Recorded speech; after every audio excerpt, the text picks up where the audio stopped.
വാപ്പാൻ്റെ ചായ എന്ന് പറഞ്ഞ ഒരു പ്രത്യേക ടേസ്റ്റിന് കേട്ടോ. അപ്പോൾ റിയ മോൾക്ക് കട്ടൻ ചായ മതി എന്ന് പറഞ്ഞിട്ട് കട്ടൻ ഇട്ടതാ ചൂടാറാൻ വെച്ചു. എനിക്ക് ചായ എന്ന് വെച്ചാൽ എൻ്റെ ചായ പ്രത്യേകതരാണ്. പാലും എനിക്ക് കൂടുതൽ വേണം, സ്ട്രോങ്ങും വേണം, പക്ഷെ മധുരം കമ്മി മതി. അതാണ് എൻ്റെ ചായ. അത് വാപ്പാക്ക് നല്ലോണം അറിയാം. പക്ഷെ വാപ്പാക്ക് ഞാൻ എത്ര പറഞ്ഞാലും വാപ്പാക്ക് ഞാനിപ്പോഴും ഒരു കുഞ്ഞു കുട്ടിയാണ്. അതുകൊണ്ട് തന്നെ സ്ട്രോങ് എന്നെ കൊണ്ട് അധികം കുടിക്കാൻ സമ്മതിക്കില്ല കേട്ടോ. പക്ഷെ ഇത്രയും പാലൊഴിക്കുമ്പോൾ സ്ട്രോങ് ഒഴിച്ചു കഴിഞ്ഞാൽ ഗ്ലാസ് നിറയും. അത് പെട്ടെന്ന് അതങ്ങനെയാണെങ്കിൽ കറക്റ്റ് പൊടി മാറ്റിയതും എടുക്കണം ചായ, എന്നാലേ ആ ഒരു സ്ട്രോങ് കിട്ടുള്ളൂ. അത് നന്നായിട്ട് അറിയാം. അപ്പം ഞാൻ പറഞ്ഞു എനിക്കിപ്പോൾ ഓരോ സ്ട്രോങ് ഇനിയും വേണമെന്ന് പറഞ്ഞപ്പോൾ എന്നെ കുറേ പ്രാഗിട്ടാണ് കേട്ടോ അടുത്ത ചായക്ക് സ്ട്രോങ് ഒഴിച്ചുകൊണ്ടിരിക്കണത്.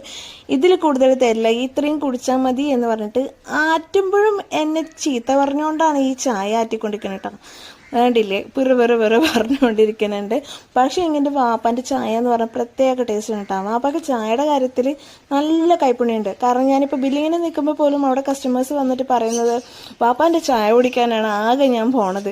പക്ഷേ എങ്കിൽ കടയിൽ ഇത്രയും തിരക്ക് കാരണം ഒന്ന് കയറിയിരിക്കാനോ നേരമാണ് നല്ല രീതിയിൽ ചായ കുടിക്കാൻ പോലും പറ്റുന്നില്ല. കാരണം നമ്മുടെ കടയിൽ നിന്ന് ചില കോളേജ് പിള്ളേർ വന്ന് നിറഞ്ഞു കഴിഞ്ഞാൽ പിന്നെ പുറമേ നിന്ന് വരുന്നവർക്ക് ചായ കുടിക്കാൻ ഉള്ളിൽ കയറാൻ കുറച്ച് കഷ്ടം തന്നെയാണ്. അപ്പോൾ എന്തായാലും വെളിയിൽ നമ്മൾ അതിനുള്ള സൗകര്യങ്ങളൊക്കെ ഉണ്ടാക്കുന്നുണ്ട്.